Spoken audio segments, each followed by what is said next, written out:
Ажин цочролд орно. Тэрээр өвөөг нь яаж тийм газар хорч зүрхэжнийг асуугаад ноёг нь халт өрт өвчтнүүдийг тус харсах газар байсан ч хүүдэн. Чиглэг орчин биеийг нь улам дортолдог. Тус хаагдсан гэдгийг тайлбарсав. Манай Баатар өөрөө болон ижи хоёр ноёг руу орно гэдгийг мэдэгдээд Бонго бригадад танхимыг цэвэрлэж үдэнд нь хүлээхийг тушаа. Вүүжүн тушаалыг даахад бэлэн байсан. Энэ хооронд Ангаа хааны танхимын гишүүд өршөөл хэрэнгойно. Гэвч вүүжүн болон түүний дайчид сэлмээс хосон тэднийг цавчиж эхлэв. Агуун гүнлүү орохдоо манай хүүгнийг нь аж бас ноёг гэдэг нэр энэ газартыг таарч байна. Химэн батна. Тэд явсаар эцэст нь үдэнд нь хурч ирэв. Ажиндын дух царсан байх вэ гэж имэн мишгэд майн түнд өвөө нь амьд хатвал санаа зовх хэрэггүй гэж хэлв. Жүн өнд итгэлтэй байгаа эсхийг сухад манай хүү ногоон энергийнхээ тусламжтайгаар түүнийг алсан гэдгээ батлав. Тэд шоронд ормогц ижүүн нь бол түүний өвөө мөн байна химэн хашгина. Манай Баатар ураг шалхан торон хашааны саваануудыг тас завчив. Жүн өвөө рүүгээ гүн очиж уйлна. Хөвшин нэрмийн биеийн байдал өмнөхөөсөө ч дорджээ. Тэрээр тэднийг ууж нам хотгогч хор хэрэгсэн байж магадгүй гэж сэжиглэхэд манай залуу үнээс гадна өөрөө хэрэгсний асуув. Ижөө хүнийг алахын оронд тархинд нь нөлөөлж тэнэг болгодог аянгат болон тэнэгжлийн хорыг нэрсв.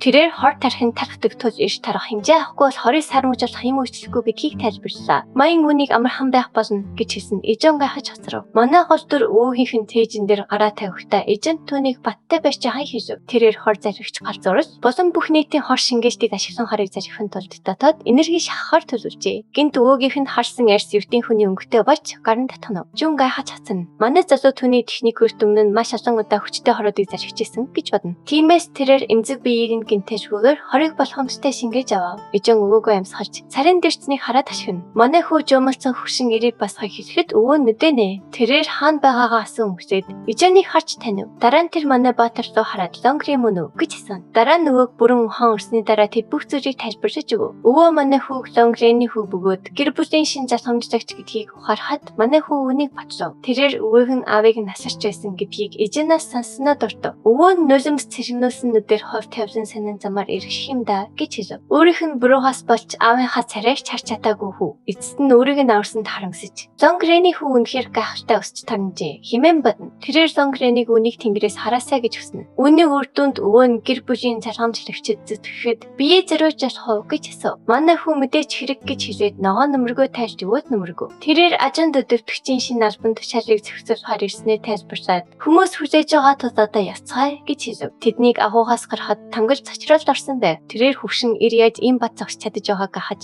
Ангаа хааны танхимын гишүүдийг яаж ийм хэцгээгээр хорч чадаж байна? Химэн хашгина. Тэрээр тас танхим танг гэр бүлийг тижээх хөрөнгийг очдог гэдгийг санаалаад гэр бүлээс сүрээсэй гэж хүсээд байгаа мó химэн асуув. Манай хүү тангшийг хаанаас гарч ирснийг нь харчаад тэнийг царайсаар байх уу гэж асуугаад энэ чиний сүүчийн өвөө химэн шавсав. Маян өвөө рүү эргэж харан сүүчийн үгээгаа эсхийг асуусан ч өвөө нь зүгээр харц буруулав. Тангажд өөр сонголт байсангүй. Тус хүмүүсийг холбохыг шаардан ашигч зогтож эхлэв. Тэрээр энд үлдүүл өхөн гэж бодсон ч гинт нэгэн зөв танхимын хүзөнд тасав. Түүний бие хөшиж орхив. Манай Баатар үүнийг ижааны хийсэн зүрх төсөгч дүрний хор гэдгийг тайлбарлаад ижааны хор танхийг орсоход тангаждгүй гэж химэн асуув. Тэрээр тангаж одоо түүнийг сонсож чадахгүй байгаа байх гэж тэмдэглэв. Тэгээд тангаж газар онон бүрмөсөн амьсгал хороо. Манай хүү үлдсэн гişүүд рүү ирж хараад Бонго бригадад ажиллаад босхойг тушаав. Өсөр үжүн тушаалыг биелүүлэхэд бэлэн байсан бөгөөд тэд Ангаа хааны танхимын бүх гişүүдийг устгаж авшиг хахажиг нь бүрмөсөн үгүй хий. Ангаа хааны танхим нуран унсанд хойц үерээ өвхийнхний дунд дөрхнө тархав. Үүнээс болж зарим эрчүүд танг овог тас танхимын санхүүж хитгүүгээр тисэж үлдэж чадах уу гэдгийг хэлсэн. Тэд шинэ удирдлага яагаад өөрсдийг нь дэмждэг байсан газрыг устгаж байгаа гайхаж байв. Танхим дотор манай Баатар улаан гарт бөмбөгийн өмнө зогсжээ. Өвөө нь Ангаа хааны танхим өгсөн ч тэр бөмбөг аюултай гэдгийг анхааруулв. Тиймээс тэр манай залууг үүнийг шууд авахар төлөвлөж байгаа эсхийг асуув. Тэрээр хорийн нөлөө ярьсахыг хэд хоног хүлээхийг санал болгов. Гэвч манай хүү бөмбөг рүү доглон харна. Тэр өвөд талархлаа илэрхийлсэн ч чадахгүй ашиглахаар төлөвлөж байгаа тул байгаагаар наан гэж хэлв. Тэрээр хэрэг хорн энгийнүүдээр харагдах хүчтэй юм бол ийм үнцэнтэй зүйлийг зүгээр хайж болохгүй гэж бодно. Ингээд маян бөмбөгийг авахар гараа сонгов. Түүнийг хүрхээс ч өмнө хороонууд нь хайж байгаа мэт санагдана. Тиймээс тэр нудраа зангидв. Лавн тандирдээ сүнснээ гэсэндээ маш хүчтэй галт хор агуулж байгаа тэр ухаарав. Гэвч энэ нь өмнөх галтлууны хортой харьцуулахад юу ч биш гэдгийг тэр анзаарав. Тэрээр хэрэг жирийн хүмүүнийг боловсруулаагүй. Төлөвтөнд авбал хүчин тэднийг дотроос нь шатаах болно гэж бодно. Үүний үр дүнд тэрээр үнийг 10 хорийн хүчийг шалгах төгс арга гэж шийдэв. Дараа нь тэр доторх сүнсний хүчийг мэдэрсээр хайрцгийг хаав. Нууц ба хорийн танхимд тангижи хүүтэйгээ уулзахаар иржээ. Тэрээр танхимд орж ирээд зөвшөөрлөгөө орж ирсэндээ хүчил өчөн. Манай Баатарт хүүгийн хяачаар үнэхээр аттай байснаа хэлв. Манай Баатар түүнийг өгтөн авч энэ газар анханасаа түүнийх байсан тул энд байх ёстой гэж хэлв. Тэрээр түндүү хараад санаа зовсноосоо болж удалсан ч үзэсгэлэнтэй хിവэрэ байна химэн badна. Жи түндүү гүйн очиж чанга твэрээд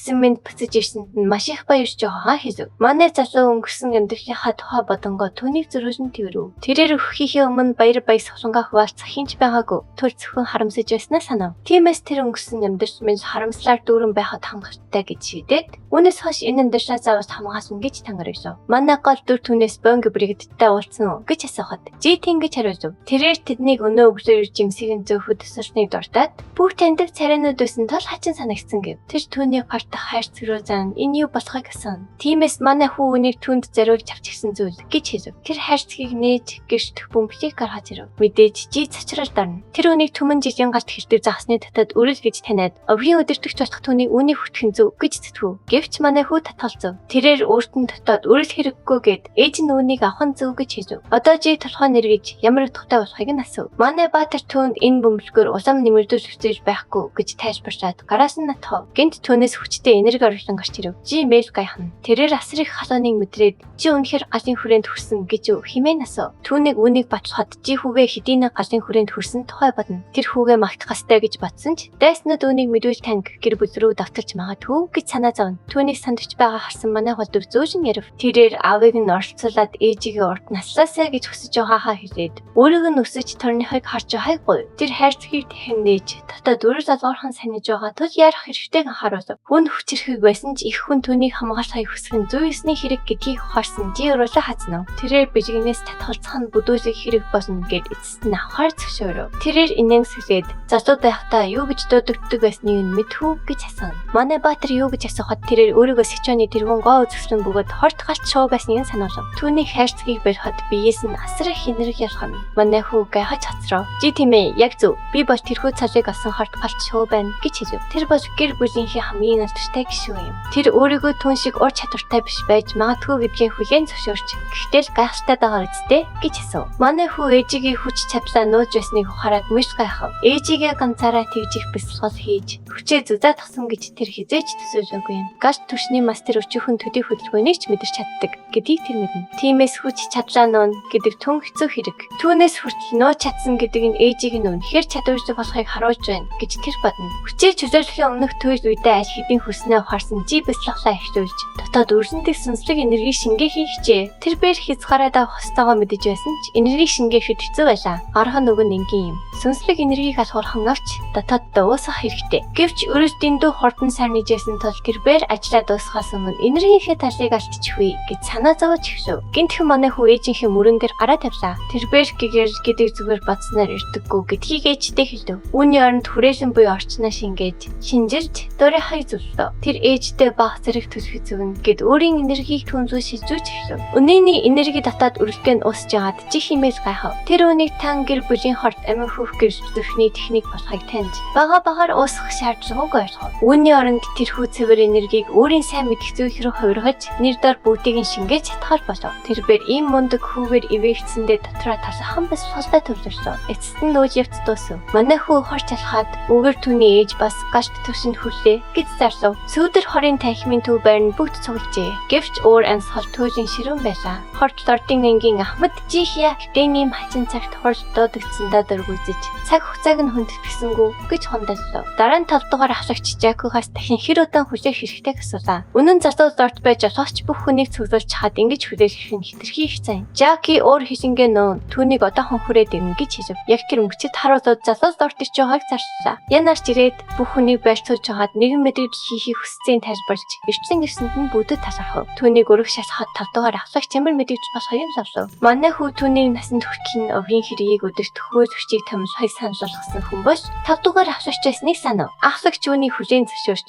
түүнд бодсон хүндээ эсхийг асуулаа. Хариуд нь манай гол дүр эргэж хараад ахлагч та яагаад намайг ахлагчтаас сонгоно гэж бодовэ хэмээн асуув. 5 дугаар ахлагчийн сонгогдох бол гэж гайхаж хөвд нэг хүн орж ирж хүн бүрийг алмааруулв. Ахлагчид түүнийг хараад мэл гайхаж 10 гаруй жил өнгөрсөн ч тэр зүгээр сайн байгааг онцлоо. Тэдний хариу үйлдэлийг хараад манай баатар түүнээс өөрөөгөө өдөрт төхөрөх хүн байхгүй гэж хэлээд тийм бидтэй хэмээн асуулаа. Ахлагчид уудан тэнгэрийн чөтгөрүүдийн давталхоонд жихий данг буруутгасны дараа түүнийг өвгийн залхамжлагчийн байр суурнаас нь хөөсөн билээ. Гэвч 10 жилийн дараа галт шөвөө эцэст нь нурангаас дахин өндөрж гин. Тэрхүү орж ирсэн хүн бол Жи бөгөөд тэрээр олон таньж царайг олж харав. Хөөжөгчийг томилох Австралийн өмнөх сүнийг иргэн санахад Жи өсөнд орж явахдаа Европсэндээ төвшөнд хүрсэндээ талархаж байлаа. Тэр биеэс нь үнэрт ханшлан үнэрт тасаагүй хിവэр байсан бөгөөд шүүгчин охин намайг ийм байдалтай харахсгүй гэж бодон баг зэрэг хичээв. Дараа нь тэр бэр дотоод энерги гаргаж ирэхэд илүү их дадлага хийх шаардлагатайг анзаарчээ. Дээд төвшөнд хүрснийхээ дараа тэрээр өнөө нь ямар хэмжээнд байгааг харж чаддаг болсон. Бөгөөд улмаар түүнийг дараагийн шатнтай нойрхон байгааг анзаарав. Тэр бэр тэгсэд бүлгийн лорд хүртэл 20 нас хүрснийхээ дараа л дээд төвшөнд хүрснийг санаж дээд шатны сонгон шалгаруулалтын үеэр ямар нэгэн Европсын зүйл тохиолдсон эсхийг гайхав. Тэр шинэ хүү бид хоёр хийх зүйл их байна гэж бодно яшингүй инээн фүлээ. Үүний дараа манай гол дүр алга ташин ээжтэй дээд төвшөнд хүрсэнд нь баяр хүргэв. Гэт хоолны ширээний ард хамтсан ижигсэн татнаар хоошлоо. Жихи хүүгээ энэ залуу насандаа хэрхэн ийм ихийг бүтээж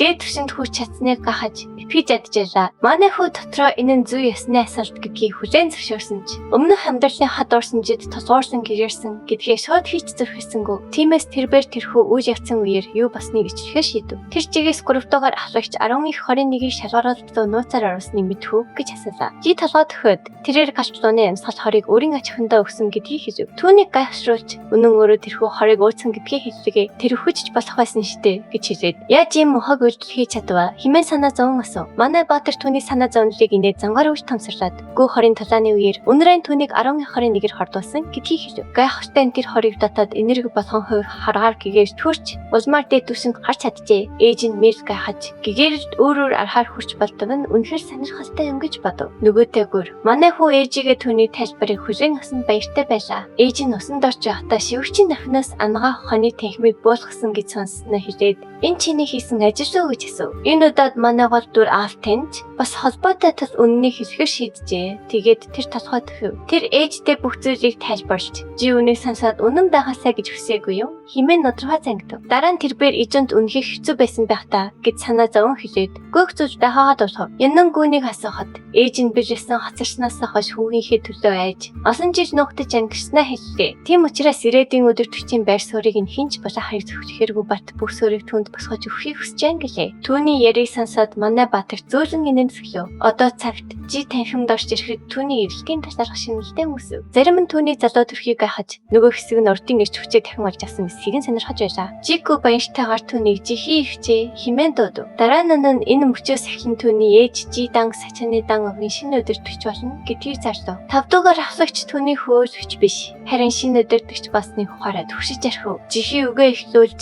хамгийн түрүүнд ирсэн бүх хүнд талархал илэрхийллээ. Тэрээр овгийн өдөр төрч болсон ч хүүгээ насанд хүртэл зөвхөн түүний нэрийн өмнөөс өдөр тохолно гэдгээ мэдэгдэв. Хүүгийнхээ итгэжийг хариулахын тулд тэрээр илүү хүчрэх өвгийг цогцлох суурийг тавьж байна. Үүний дараа тэрээр хэрцэх асуудлаа хянаж өглөөний хоршлыг эхлүүлв. Жавигийн шийдснээр нуруу унасан ангаа ухааны танхимыг эмчилгээний танхим гэж өөрчлөн нэрлэв. Үүний дагуу тэрээр хоёрын нэг дараагаар эжнийг дэдгээр хар тамилав. Юригийн аав гүйцэтгэх зүйлийн шин зохиол болж овгийн хөрөнгөө мөнгийг шалгах ураг аваа. Тэр өдөргүй ахлагчдын санхүүгийн лүүрийн баримтыг илрүүлж буцааж асан хөрөнгө нь овгийн санг одоогоор дүүрэхэд хангалттай байлаа. Энэ хооронд Ахмад жихүүг данг овгийн хөрөнгийг зарчиж байсан ихэнх ахлагчдын хамт албан тушаалаасаа халагдав. Үнэн дээр санхүүгийн хөрөнгийг хурдаа ашигласан хэн бүхнийг албан тушаалаас нь зайлуулсан юм. Энэ бүхэн хэдхэн хоногийн дотор болоод өнгөрөв. Одоо манай гол дүр өөрийн брүсвэр дээр сууж ээжигээ төрхийн өдөр төрчих юм байна гэж тунгаан бодно. Ээжийнх нь ачааруугийн дотор холон асуудал шийдэгдэж чаджээ. Тэр анх зүгээр энэ үйл явцад оролцож ээжтэйгээ жирийн амьдралаар амьдрахыг хүсэжсэнээ санав. Гэвч одоо түүнийг бүсэд олон асуудал хүрээлэх болов. Түүний найз нөхөд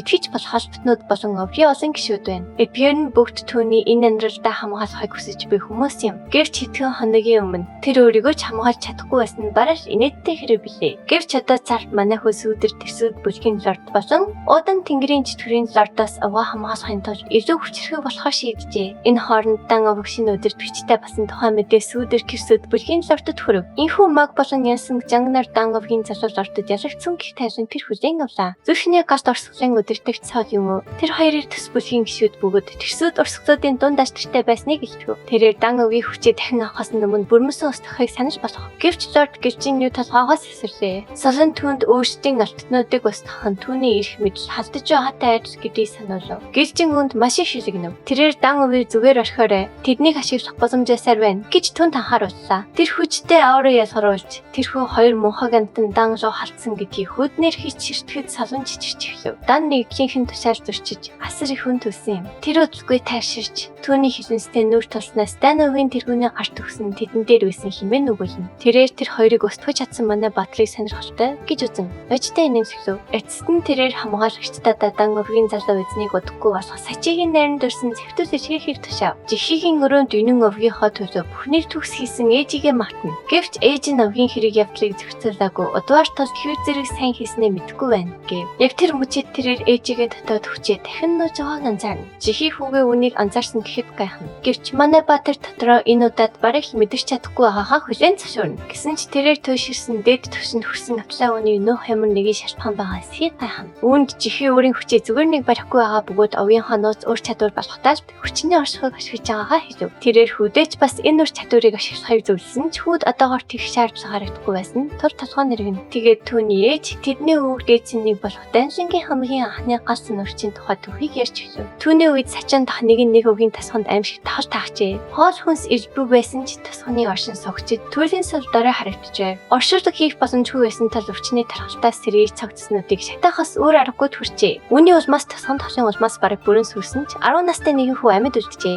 Хүүд өвчин халтаагүй бөгөөд тасганыхны олсон царийн ганц тайлбар нь түүнийг үүний шалтгаан гэж үзэх явдалтай. Удалгүй түүнийг тасганаас хөөж шуур хоны үеэр тэрээр нэг агууд хорогдох газар хайжээ. Тэрээр тасганыхны бурхтад өргөсөн хоолны үйлдвэрлэлийг идэж амьд үлдсэн байна. Ингээд 2 өдөр өнгөрөхөд тэрээр ганцаараа үлдэв. Харин 3 дахь өдөр нь тасганыхан сүмс чирсэнгүү. Бүгд өхөж зөвхөн тэрхүүл ганцаараа үлдсэн байв. Тэрээр яагаад зөвхөн өөртөө тахал халтаагүй гайхаж байлаа. Удалгүй түүний өмнө хор эсвэгөцөх чадвартай хүүхэд учраас нэгэн нууцлог бүлэг гарч ирв. Энэ бүлэг бол тулааны уршгийн түүхэн дэх хамгийн зартай азуурчдын гэлтэй болох сарны сүдэрт хорт асухын гэлтэй байв. Энэхүү гэлтэй тэв даяар олон хүүхдийг хулгайлж азуурчин болгон саргаж тогтмол ерөндөг шаарддаг хортой өрөл болгон орох боломжгүй болгодог байжээ. Хүү өсөж азуурчин болгон явцдаа ерөндөгөө цагт нь ууж чадаагүй. Үе тэнгийнхээ хүүхдийн цогцыг олжээ. Тэр мөчид тэрээр өөрийнх нь төрсөн нутгийг сүтгсэн тавлын ард энэхүү азуурчдын бүлэг байсныг ухаарчээ. Үйл явдал улам эрчимжиж эсвэгтэй мөч явтж байна. Дараагийн хэсэгт бүх зүйл эргэлж хийн. Дараагийн хэсгийг бусдаас төрүүлж хамгийн их нь үзхийг хүсвэл дэлгэцэн дэх төрийн банкны дааслуу 5,000 төгрөгийн хандив хийгээрэй. Тэгвэл дараагийн хэсгийг